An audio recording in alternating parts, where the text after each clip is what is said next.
From sunny Southern California, we bring you Meet Bridget, a podcast for building confident communication and female badassery. We spotlight women who have bridged the gaps in their lives by building strong relationships and speaking their teenage dreams into reality. Bring it on, baby!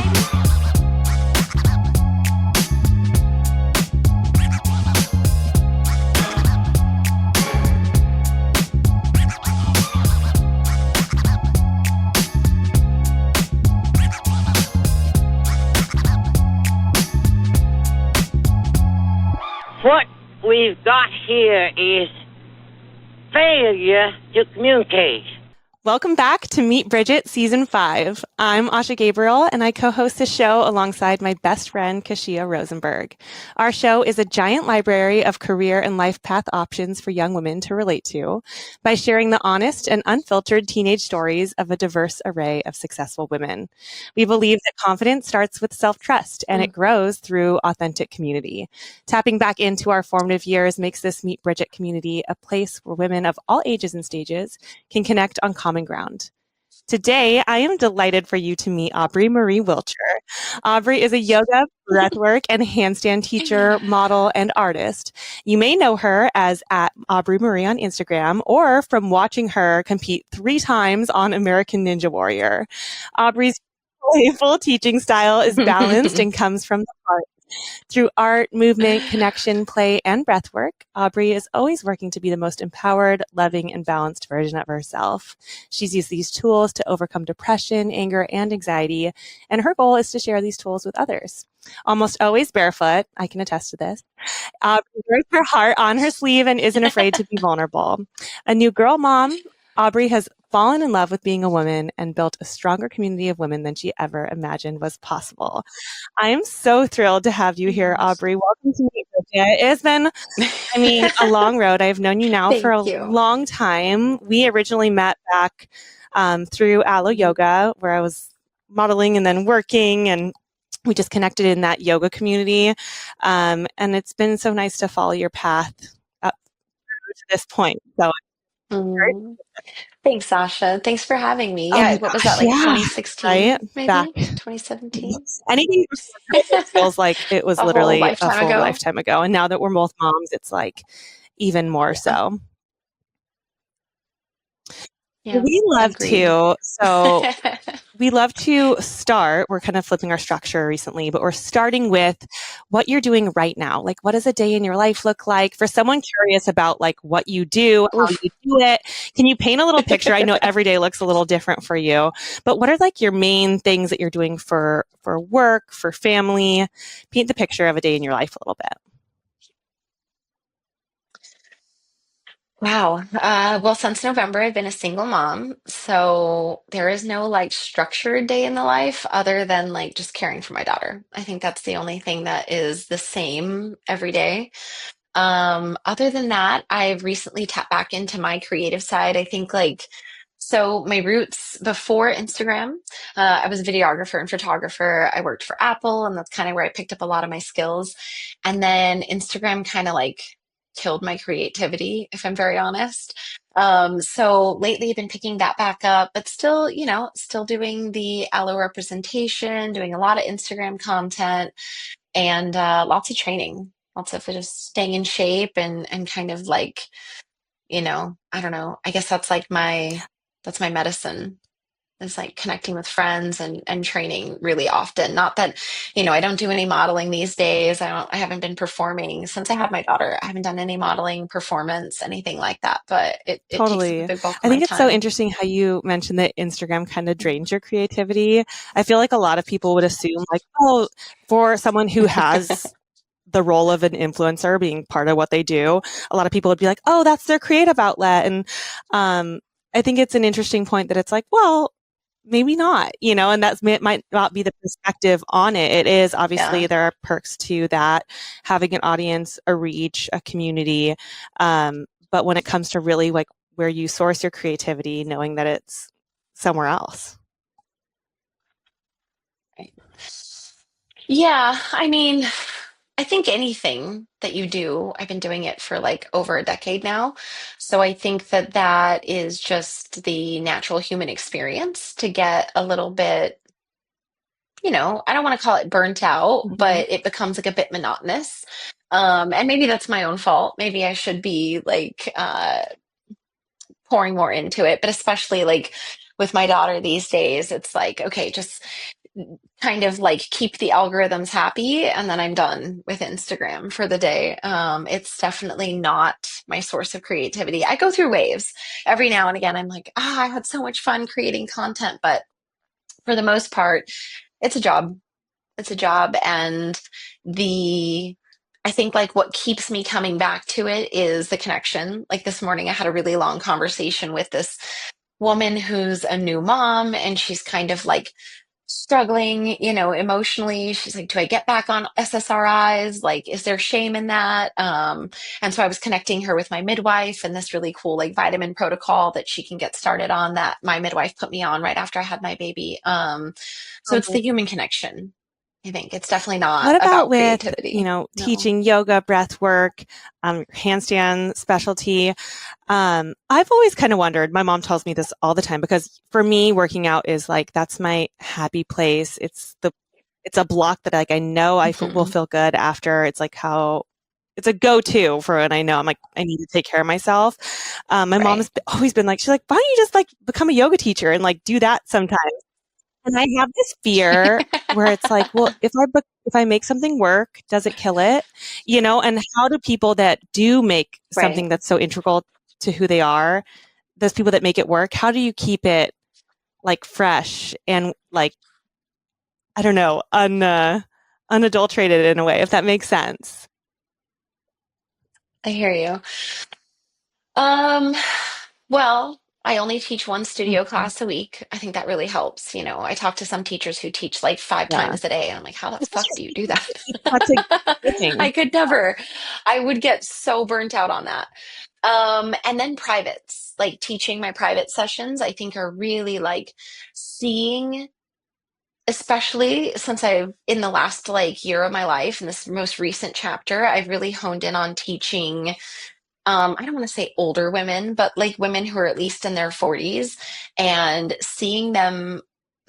like seeing them thrive, seeing them step back into this like childlike nature.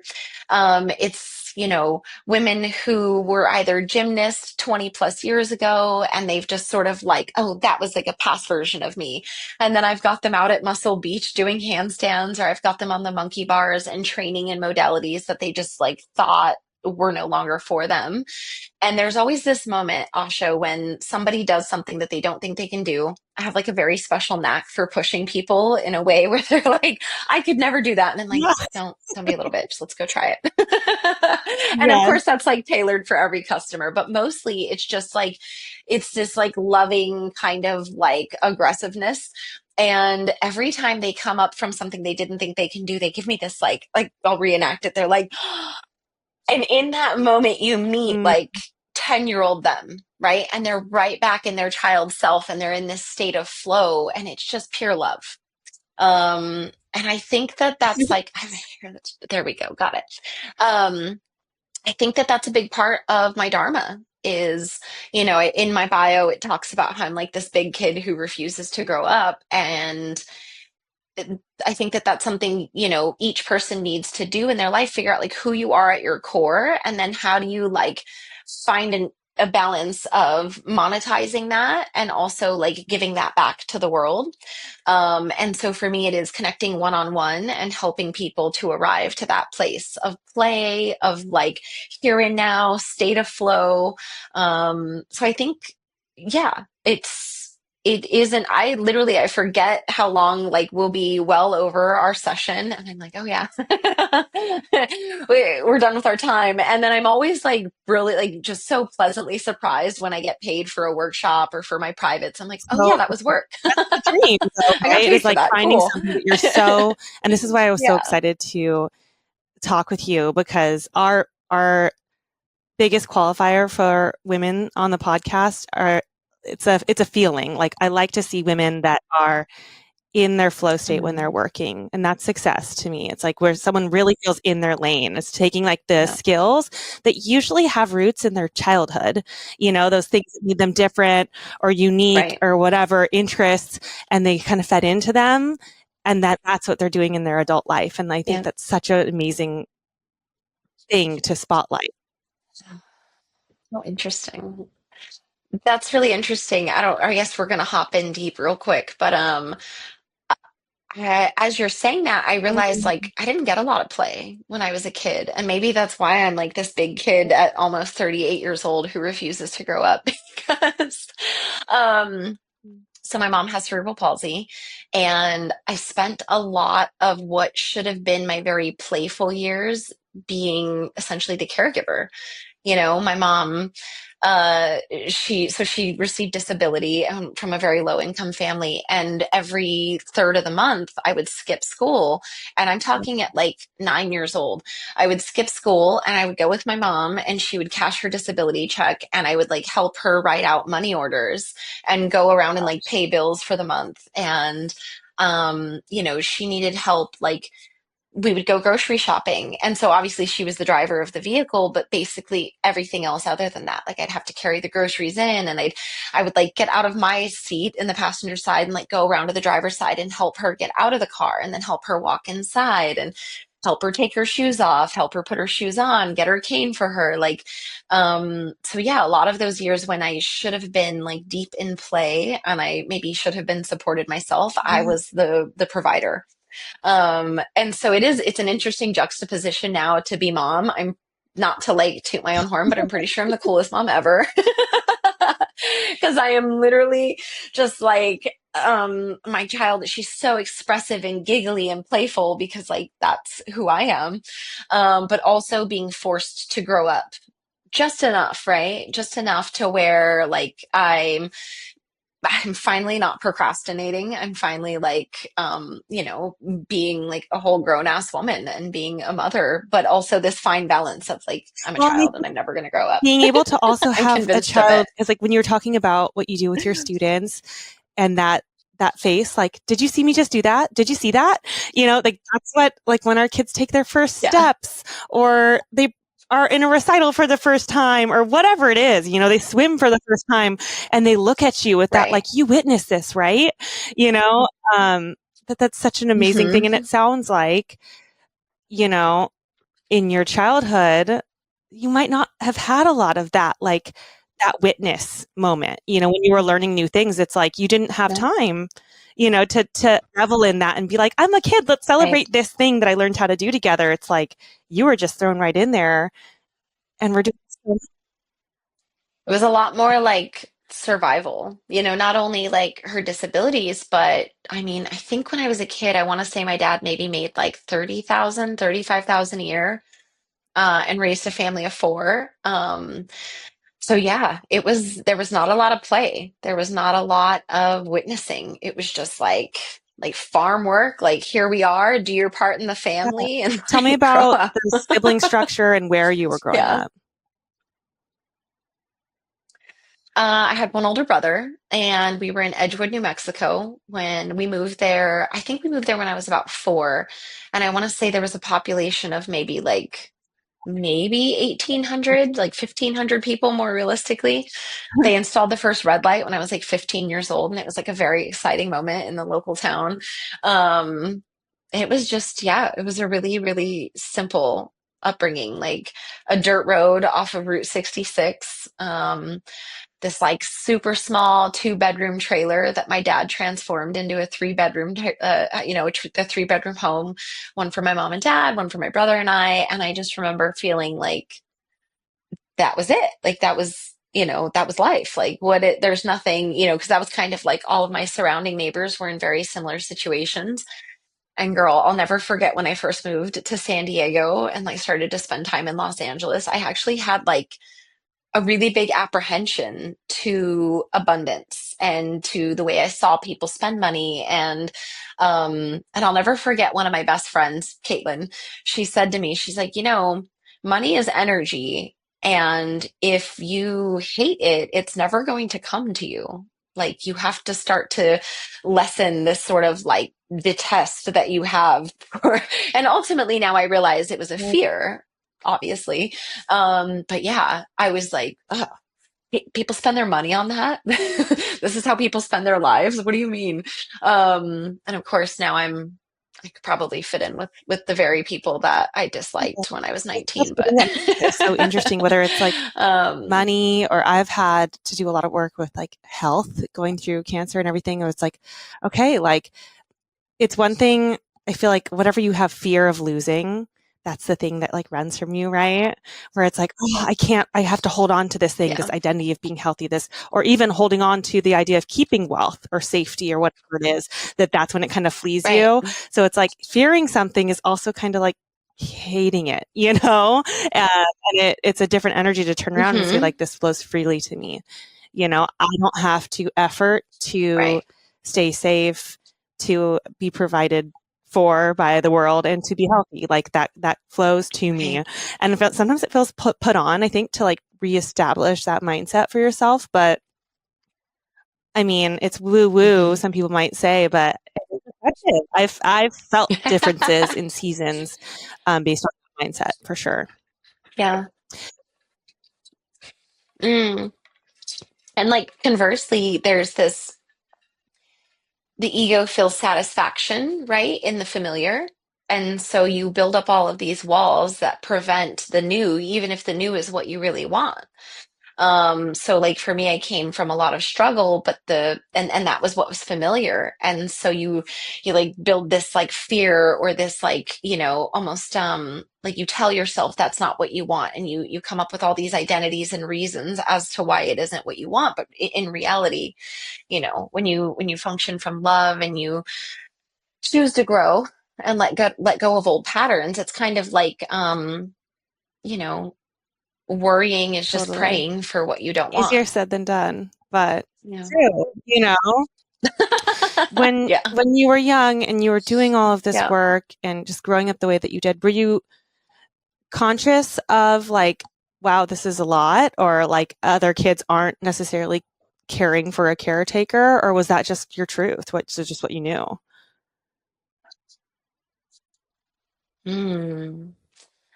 I guess in the smallest way, there was a small element of awareness. I remember thinking like my cousins were like the rich family, you know, and so they had it much easier and their Christmases were more exciting. But I didn't have an overall world perspective of like, oh wow, like this is not, I don't Right. want to say normal because like what is normal? But I no, I didn't understand that what I was Yeah. experiencing was What quite was your rare. relationship like with your brother and your dad in this kind of like family dynamic? I mean, my dad worked a lot. He worked construction, and so he worked out of town a lot of times. And funny enough, my mom and I actually weren't that close until like 2016, I want to say. My dad got in this like really bad motorcycle accident, and it sort of like forced us together. He was in the ICU for almost a month, and I then had to kind of step in and take care of her. And now we're besties. I love her so much. It's crazy. Now I'm actually closer with my mom than I would Mhm. honestly say than I am with my dad. So that's really beautiful. It's part of this whole like continuous evolution of building this female community and healing that space within myself. I truly believe that's a big part of my journey. Um, but my brother he was 5 years older, so he left for the military at 18. And leading up to that, he worked with my dad out of town a lot. So yeah, I don't know if my parents would agree, but it felt like a lot fell on my shoulders. They have a lot of inside jokes about like, so we didn't have like electric heating or cooling in my home. We had a fireplace. And so they always loved to joke about how like they'd all be outside cutting wood. And I'd be like, guys, come inside, I'm bored. And they're like, come help. We're And I'm good. like, nah. So yeah, like according to them, I was like the lazy younger sibling, but Mhm. those aren't the memories I wrote. It felt like a lot was on my shoulders. Like, even something as simple as we had this like water softener, and you had to put this like 45-pound bag of salt in it. I think like, I don't know, maybe every couple weeks, once a month. And I must have weighed like 85, 90 pounds. And people were like, where's your Yeah. strength come from? I'm like, my Lifting childhood. salt. Just lifting bags of salt that were like half my weight. And the thing was like at least as tall as I was. And I still don't understand how I like managed it up. And, but those were my responsibilities. That was like, I wasn't like doing dishes and doing simple things. It was like the heavy lifting that my mom couldn't do because my dad either was at work during the day or out of town. Um, and yeah, my brother was, he was a teenager, I think, by the time I kind of came to. And I think I can only assume we're not super close. I've never asked him, but I can only assume he reached a similar point where he was Yeah. like fucking tired of all of this responsibility. So it seemed like he sort of checked out, you know? Yeah. And then left as soon as he could. So at 18, he joined the Air Force and went on his travels. I also left home at like 19. I don't know. I had an opportunity to move to California, and I was like, yeah, this sounds like a good idea. Did you finish I had no high idea what I school? was Was this in like for. after high school? Well, Asha, I kind of sort of, okay, so the high school that I'm from was Mm. very confrontational. And it was like, if you didn't stand your ground, you were going to get beat up. Um, it was a lot of people that were just sort of trapped in this cycle of with not a lot to lose, like very low income, Yeah. Survival. lots of gangs, I remember kids when I was younger. I remember being in eighth grade and one of my best friends was already experimenting with meth. And I was like, oh shit, I don't want anything to do with that.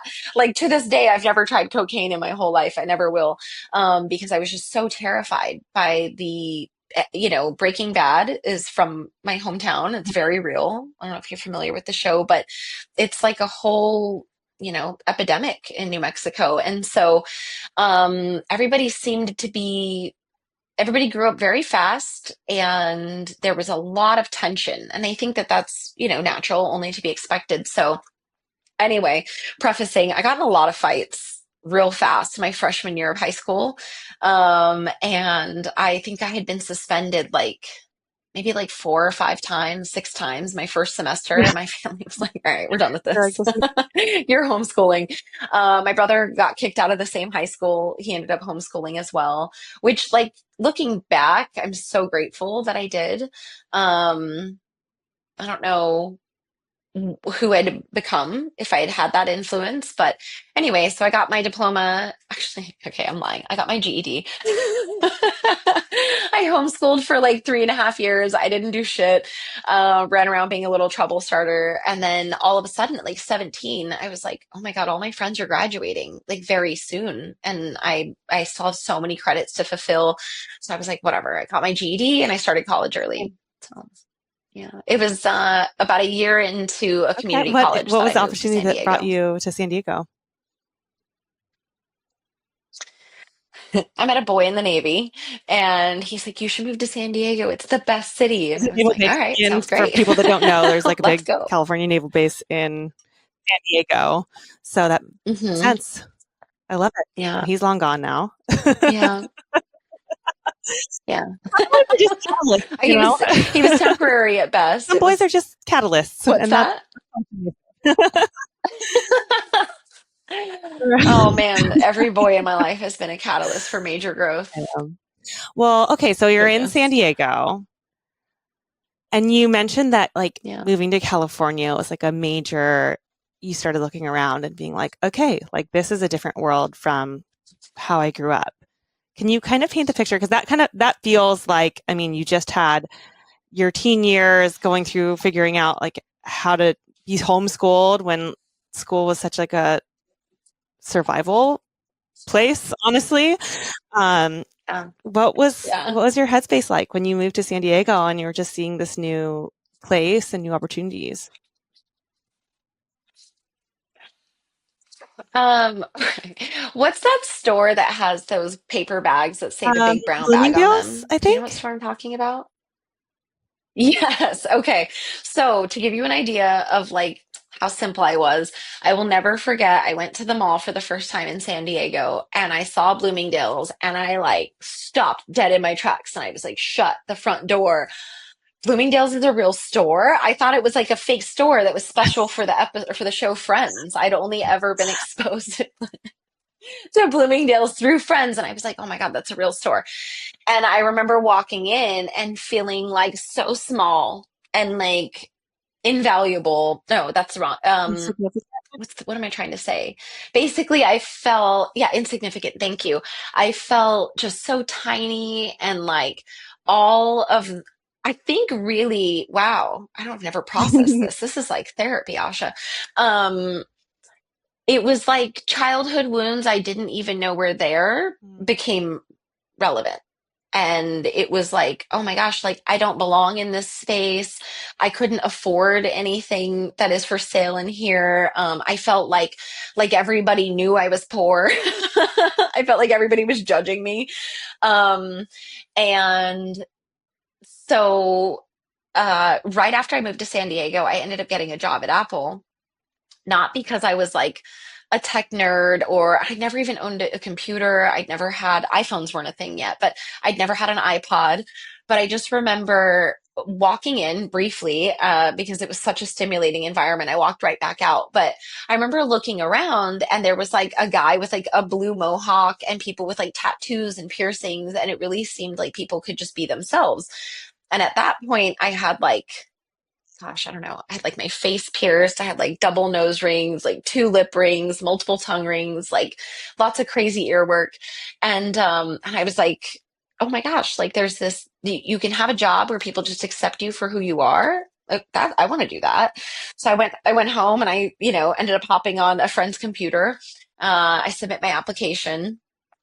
I go in for my interview and I'll never forget, I had worked in customer service, like hotel concierge front desk back in New Mexico. So I had like impeccable interpersonal skills. Like I was like, yes, Yeah. like dead eye contact, but I had not a lot of substance. I didn't have hobbies. And that's like the year I got hired, if I'm not mistaken, I think it was that year, Apple interviewed, I want to say it was like just under 10,000 people and they hired 600. So it was like statistically harder to get a job at Apple than it was to get into Harvard. That was like something they always talked about. And so they were big on personality. And I'll never forget my manager being like, so, he worked his way all the way back. He's like, what about middle school? Did you do anything in middle school? And I was like, oh, I wrestled co-ed. And I like lit up, and he's like, wait, I wrestled. And so next thing I know, we're in this like 15-minute conversation about wrestling. And it was in that one topic that he was able to Mhm. kind of like see who I was. And he was like, I don't have any more questions. You have questions, you're hired. You want the job? I was like, yeah. So and it's funny, like I guess like the butterfly effect looking back. That's kind of the foundation of how I do so much of what I do now. That's where I learned my photography skills, my videography skills. I learned how to build my own website, not to mention like really developing a personality. I taught for Apple for 6 years. So gosh, what a saving grace. I think I would probably still be like working at a restaurant or so. I don't know. Who knows what my path would have been, but um, literally they used to tell us about the new and noteworthy apps that just got launched and the things we needed to talk to customers about. And so one day they were like, all right, so this new app Instagram just launched. It's going to be the new hot thing. You want to tell all your customers about it. And at that point, I'd never really done social media, but I was like, all right, I like taking pictures and I want somewhere to share it. This sounds cool. I think at that point, Yeah. Flickr was like the really cool app to It's like use the and share your Tumblr. photos to, We're like or that. not Although app, there's like website. Tumblr. Uh, yeah, pretty similar to Tumblr, yeah. So anyway, literally without Apple, I mean, wow, It's I don't so know who interesting I'd too, be. because I feel like, you're talking about like the guy with the mohawk and stuff, and people might think like of Apple as being pretty like buttoned up now, like crisp everything.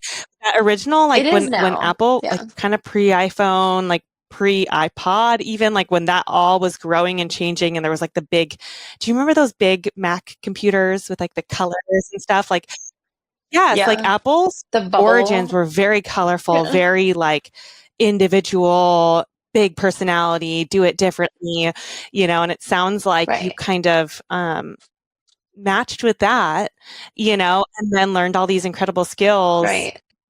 through that opportunity. Yeah, I definitely caught the tail end of that authentic version of Apple. And then, especially, I mean, as any corporation grows, I think I Yeah. could say I've experienced that with Allo, you know. I don't think that they would ever have signed me now. But I somehow ended up being their first Right? person on a billboard ever or whatever. But so, as corporations grow, I think you have to grow to adapt to more of like the masses, et cetera, and it becomes a little bit more Yeah. like Yeah. homogenized. Is that the right way to put it? But yeah, and then when Yeah. Steve Jobs died, Yeah, it was like, and then all the personality left. But it's still everywhere. Okay, yeah, so literally.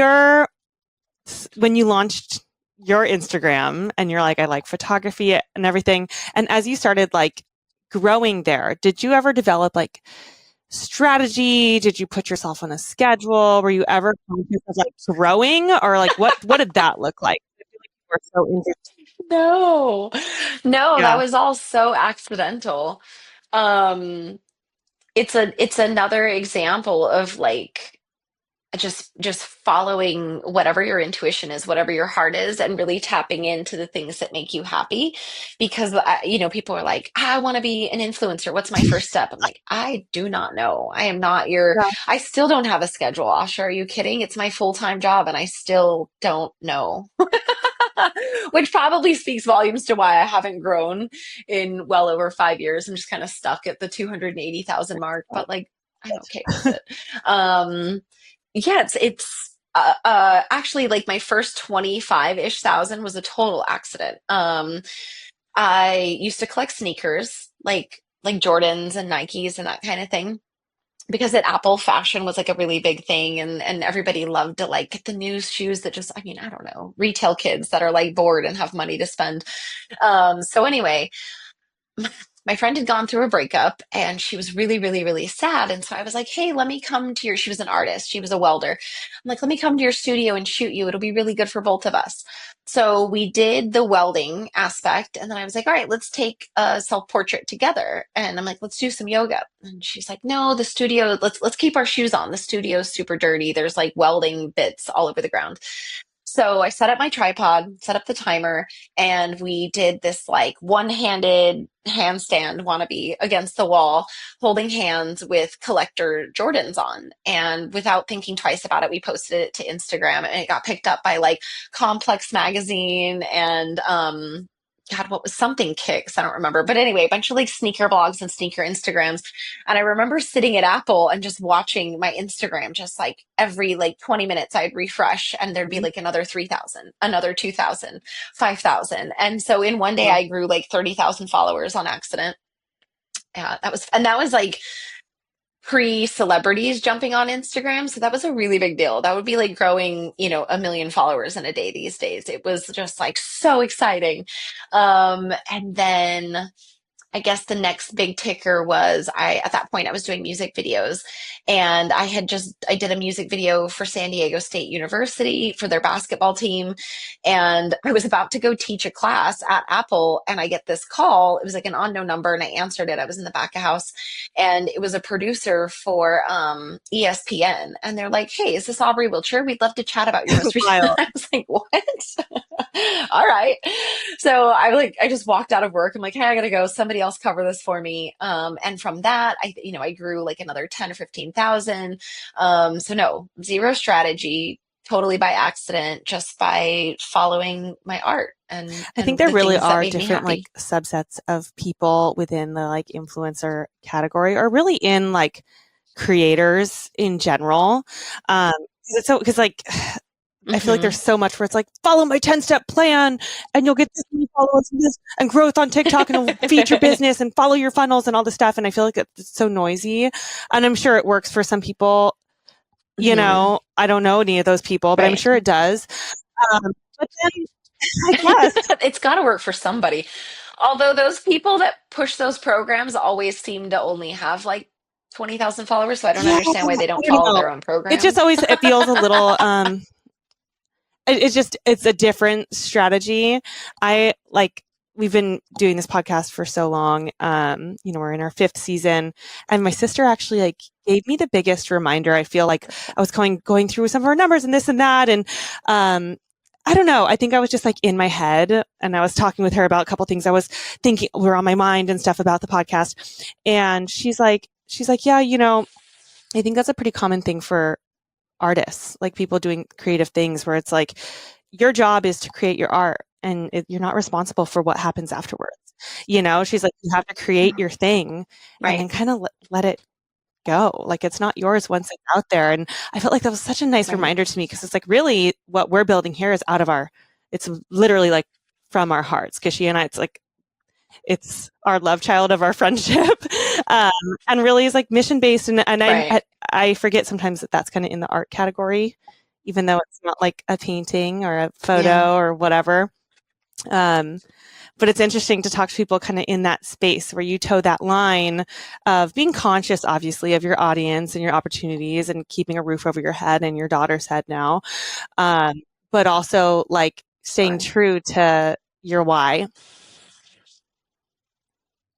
Right. Yeah. I mean, sometimes I kick myself that I hadn't been a bit more organized or a bit more strategic. I remember back, gosh, I don't even know what year this would have been, maybe 2 years after Instagram launched. And I was actually featured by Instagram. And I remember opening my phone and being like, oh, that's fun. Bye. And I just put my phone down for the day and like finished with my vacation and Yeah. like did not care at all. I was like, whatever. So, and then like with definitely have struggled with depression for a lot of my life, and that definitely, I'm such an emotional being and I'm such an artist where I'm just like, I don't want to do it, right? Like very driven. And that's actually one of the most beautiful things about my daughter. There's no such thing as like, I'm too sad to do this today. Like, do it sad, do it tired, do it Right. scared, bitch, just do it. So it's been so beautiful. She's such a blessing. But yeah, like I'm sure I could be making a lot more money or I could have a lot more followers, but that's not authentic to me. That's not my I think journey, one and of I'm the okay with coolest that. things about watching you recently is that you bring your daughter everywhere. I think there's such, obviously motherhood transforms us all. It can't not, when you birth a child, Right. literally your brain shrinks and regrows, like you change, whether you Right. want to or not. But then I think that's also a really cool thing to, while letting your child be a child, integrate them into your life. Not like there's so many temptations to be like, oh, you have to set up this Hmm. exact structure and this nap time and this machine and this thing. And then it's like, before you know it, you're just adapting to this idea of what baby should be experiencing versus just, being like, yeah, you're my daughter, you're coming along, like you will be cared for, but it's like, this is the world you were born into. And um, your spirit while doing that, I think, is so cool and inspiring. Can you talk a little bit about like that balance for you? Thank you. Yeah. Oh, thank you. That I think is one of my greatest accomplishments is like, man, so parking that a bit, I want to talk about, I was just DMing with a friend the other day, and she's always been this like perfectionist, like hyper overachiever, like type A to the fucking T. And her motherhood journey has looked like slowing down and feeling insecure and unsure of herself, and not completing projects when that's something that she's never known to be her. And I feel like that was most of my life. Like, I was just so shy to use my voice. I was so insecure. I procrastinated, and it is so very true. I think that motherhood kind of like gives us what we need, not what we want. And I so for her, I think that in order to have the full spectrum of the human experience, she's being forced to slow down and for the first time in her life have these insecurities and not be able to be the perfectionist that she desires to be. And she's got this like loving husband and she's very safe and comfortable. Whereas like conversely, I'm a single mom and there is literally no room to be unsure or to procrastinate or to be insecure or there's nobody else to take care.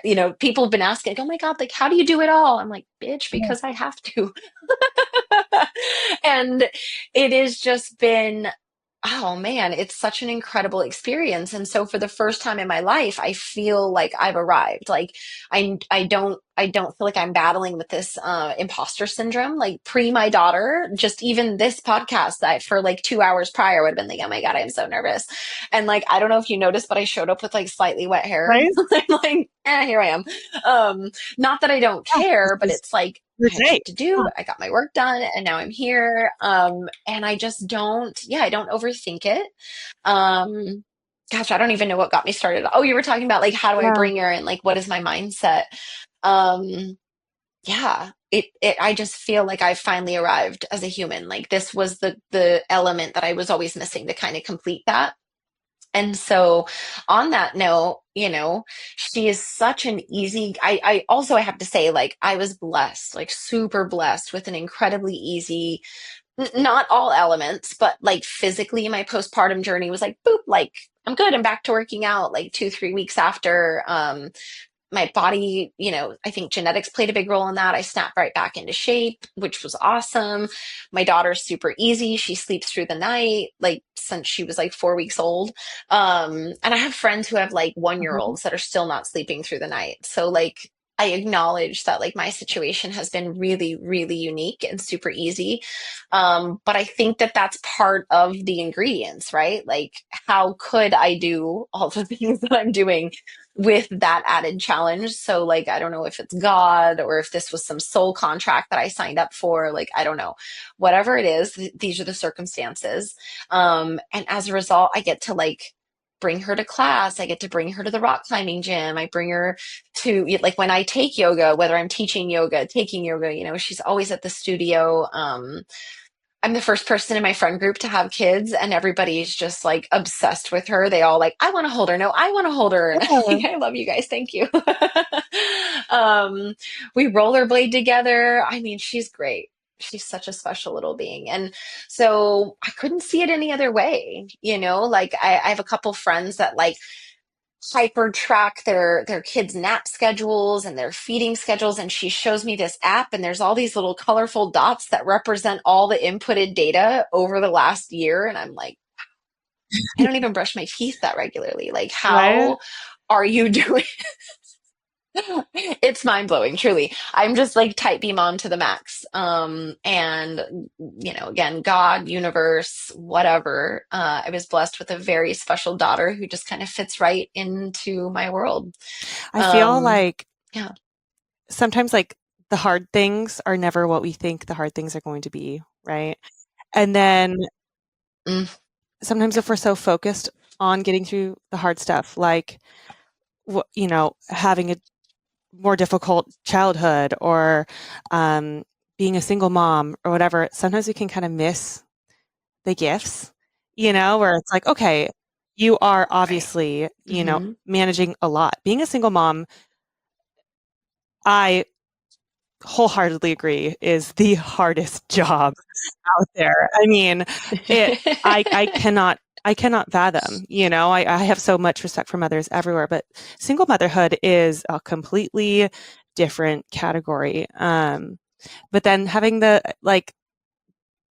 awareness that like, okay, I am doing hard things and I'm also getting blessed with like a wonderful child that sleeps, and my body has gotten me to a place where I can get back to the things that take care of me so I can take care of her, and having that like being Right. able to see the good things, I think is really important. Right.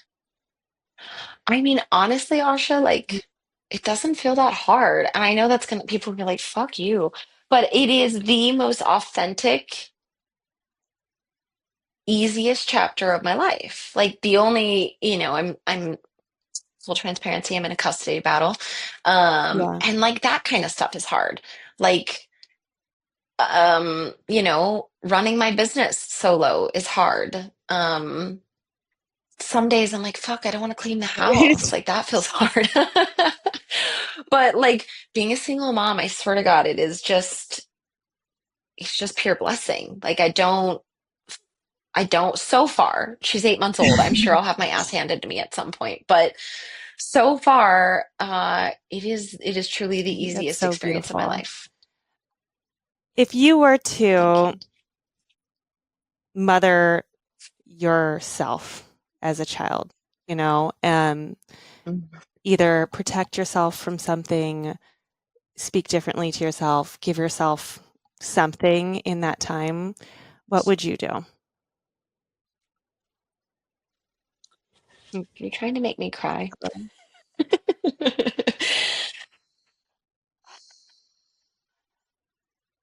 I think that that's part of the blessing of raising my daughter is that I get to heal that version of me and I get to do exactly that. And it's just having like endless patience and curiosity for her. Um, Space for her. Like if again, she's almost 8 months. So I haven't even begin to tap into it, but we'll use an example of just like her crying, you know? I don't think like, oh, like why are you crying? It's like, oh, why are you crying? And every opportunity is just an opportunity to make this human experience feel beautiful for her, you know? This morning, for instance, this is my longest period away from her, by the way. I dropped her off with her dad this morning, and I'm away from her for 48 hours. So thank you for giving me something to fill my time with because I was just pacing the house before. Um, but it was like, oh, let me make sure that she wakes up so easy. And I'm just like, Nayla, and I like tickle her till she wakes up, and I make sure that the way I pick her up feels safe, and then I take her to the shower, and I just like hold her, and it's like every moment is truly so precious. I realize that even though, whether I'm like stressed about work or stressed about legal stuff, I've got to have a call with my lawyer. It's like none of that matters. Like I'm like, hold on a minute. I put the phone down and I soothe her and I make sure she's good first because like I mean, I am her everything. This is all she knows. And so I hope to carry that throughout her lifetime and just yeah, I think to kind of come full circle, I'll say like my parents really struggled financially and there was a lot of stresses in the household because of that and a lot of like work that wasn't done, interpersonal work for either of them. And that manifested in the day to day, in the stresses. And then I was the hyperstimulation Mm, that took it just over the edge. So, I wasn't like, I remember like if I slammed a cupboard, like intentionally, accidentally, that was grounds for being punished, either with like a mean look, a mean word, or maybe even sometimes like physically. Um, and like, I just, Nayla spills something and I'm like, oops. Everything, I want her to know that life is not that serious, and everything we do stems from love and patience, and grace and space. Like, um, I want her to love other women and love herself so deeply that nothing is a threat, you know? Everything is just an opportunity for connection, a modality for experience and growth, because ultimately that's what my personal beliefs are, is that's what we're here to do in this life. It's like life is just one big school, and it's really easy to get like put up your blinders and like be stressed out on this one thing. But it's like that's just a test. How do you stay calm? How do you stay grounded? How do you stay in the state of flow throughout the most stressful times? And I think if I could have a grown ass daughter who like never struggles with anxiety, doesn't struggle with self image, has a lot of girlfriends, um, and can just really, again, stay calm and grounded rather, in the face of adversity, then I will consider myself a very successful I mother. this is so fun because I feel like someone might watch you on American Ninja Warrior, right? We haven't even talked about that, but that people can Google for to see her like incredible abs and crazy athletic feats. And someone might think like, oh, that person must like work like they must have a hardworking mentality, which you do. But it's not like in a I think people can No. look at athletes and stuff and be like, they must just like go hard all the time or like hate themselves, in order to work that hard. Right. But it's so interesting because I feel like you have this perspective of play, and play doesn't mean you don't take anything seriously or you're Mhm. casual about things. It's actually kind of the opposite. Right. Like with play, failure is just in like it's information, and it's like, okay, you were playing. So like Hmm. that's something, get back, try it again. Like what would happen if you did it a little differently, and Right. then that over time, is what creates the strength and stamina that you have physically. But then also I mean, hearing about you in motherhood, it's like this whole new chapter of this like emotional strength and stamina that I think can only inform the work that you go on to do, in your home, but also continuing to do your yoga teaching and breath work and everything that you might, you know, influence moving forward. Yeah. Yeah, it's interesting that you pick up on that because there was this really interesting dichotomy of, and I think it stemmed from my childhood. Maybe even came from the womb. My mom has cerebral palsy, and she was and is really hard on herself, and she'll say things that she doesn't even realize are like so self-deprecating. um and I don't even think, again, I don't think it's a conscious thing. I don't think she dislikes herself. I think it's just been a lifetime Mm. of being the handicap girl. And so, whether, again, it's like some family lineage type trauma that was passed down to me in womb, or my personal experiences, I have been so fucking hard on myself. And it that's what I'm talking about, is like we get what we need, not what we want. So earlier I mentioned my friend who was just like hyper perfectionist, like overachiever, never understood failure because she never experienced it. And now Yeah. she's just like, whoa, who even is this new woman and what am I experiencing? That completes the circle, right? That makes you the whole human. Whereas like I've always just had this like, I was almost there. I've always been in a state of play, but when I did fail, it all of that like self-hatred and the stuff from my childhood, whatever. Like, for instance, when I failed every time on Ninja Warrior, like the inner critic is, I'm like so forgiving to everyone else, and I see that it is just play, but a lot of times Yeah. it's always like, for me, I'm like so harsh with myself. And it's only in the last year where I'm just like, oh, I get it. Like, truly, Yeah. life is just a game. And we're always in a state of learning and evolving and growing, only if you choose to accept the message. And so it's been by like, and I've always known this as an artist, like I will, like, let's say I have a deadline, I'll procrastinate for 99% of it. And in that last 10%, when it's like serious crunch time, then I step up and I knock it out of the park. And so it's always with like when stakes are very high, I am my best self. And so that's what I've been experiencing over the last year. And somehow through that, it's almost like being in the eye of the storm. You're just like, oh, Right. surrender, Yeah, and that's like that, full surrender. And right? in that state of I think full in that surrender surrender, is like a form, huh? like we, the word confidence means self trust. That's literally what it, like the etymology of the word means. It's like that surrender that you're talking about isn't Right. like, okay, I need to, be my best self for this Mm. performance moment, but it's like, okay, now life is calling me to be performing and my highest state all the time because I have a kid, and I have to see that on this and that.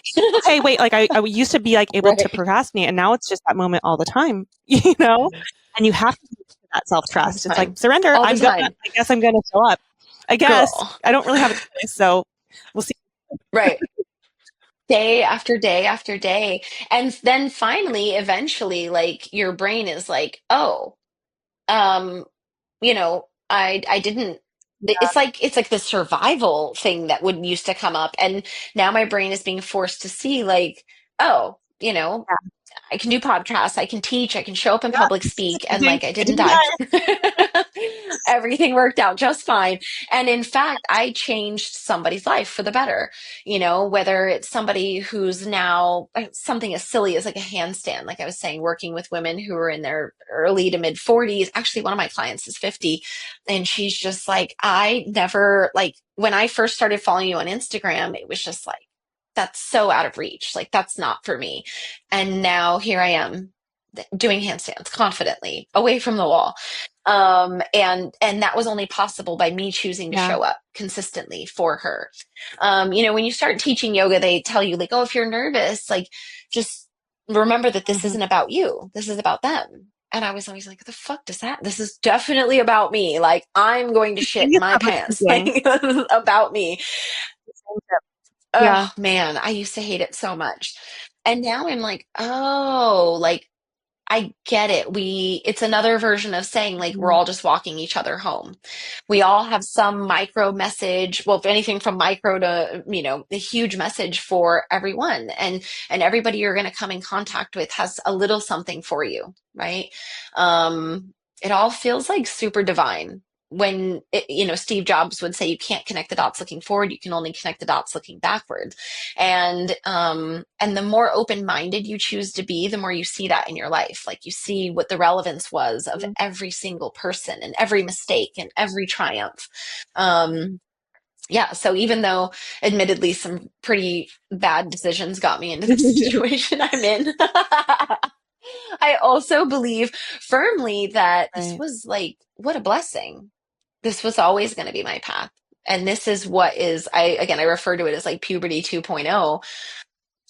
Do I wish that I had like a loving husband and like this safe family, and I didn't have to, get back to work when my daughter was 2 months old? Like, yeah, of course. But would I be this version of myself? Would I be this superhuman, like incredible Probably not. version of myself? No, absolutely not. If I had somebody that I could rely on, because that wasn't my journey, right? That just wasn't my path. So yeah, Totally. no mud, Well, no and I think lotus. it's so real, like what you're talking about, like, something you've done a million handstands in your life, right? I've been doing yoga, gosh, for Mhm. almost 20 years now, and I still don't have a handstand down. It's like the only thing. I can do all the bendy things, but like the handstand, because I'm 6 feet tall, is, I think, more than half of it is mental. I think the strength is there.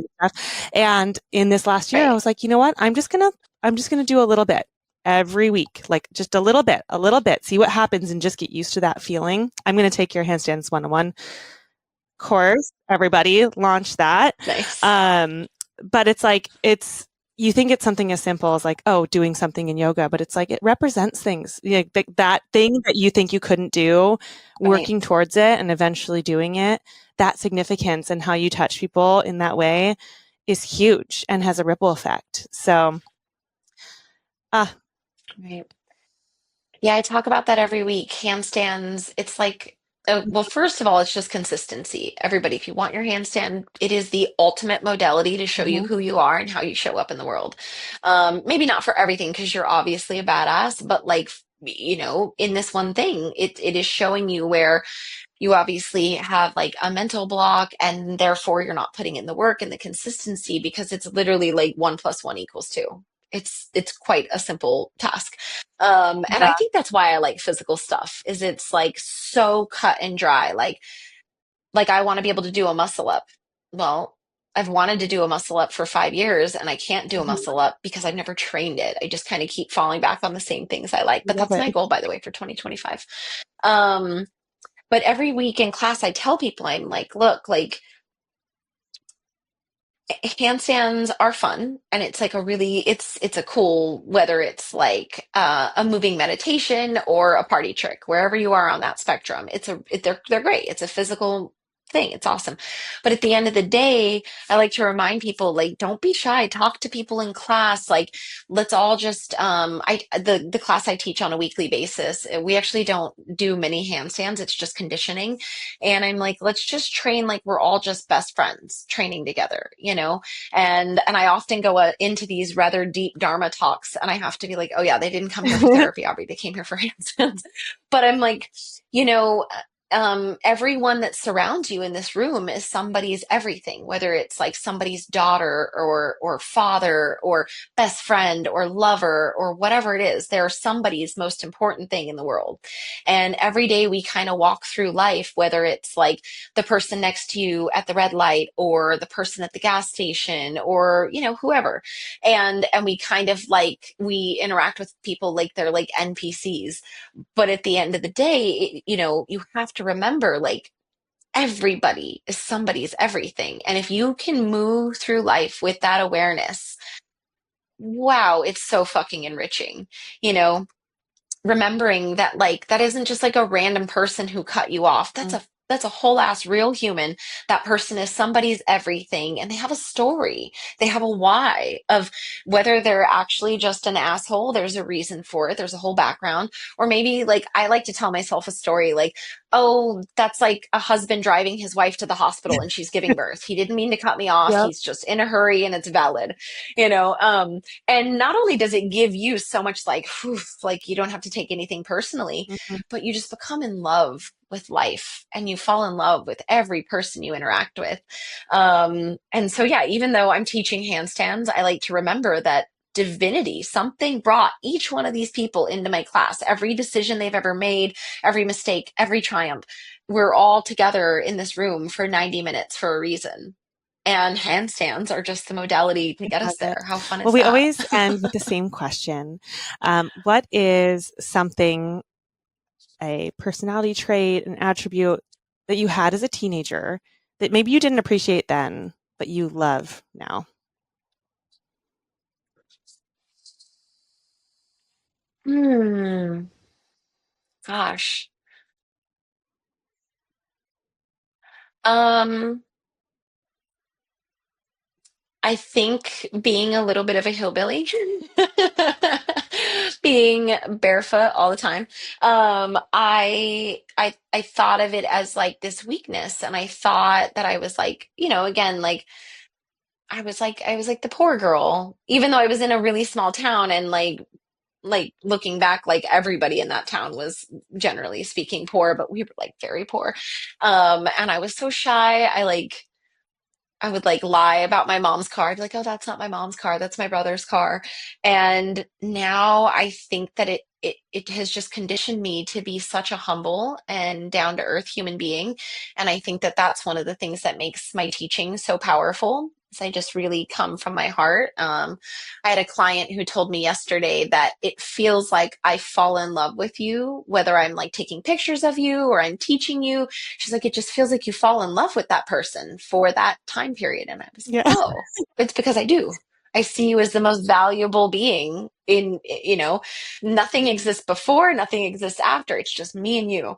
And I think that that comes from, I don't feel like I put myself on a pedestal despite like having worked for Aloe or having been on billboards or like whatever else. Like that stuff doesn't even phase me. It doesn't matter, you know, because at the root of I know like what my foundation is, and I know who I am. I know what struggle feels like.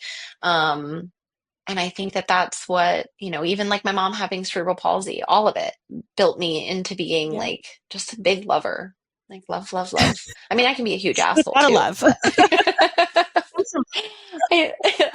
yeah, the more time goes on, Yeah. the more time goes on and I grow and evolve, Well, it's more and you're more and so more incredibly love. grounded and also just so fun. Um, I think that it's just an honor to have you on the podcast and in my life. So thank you, Aubrey, for Oh, taking the thanks, time with me Asha. today, and we'll talk soon.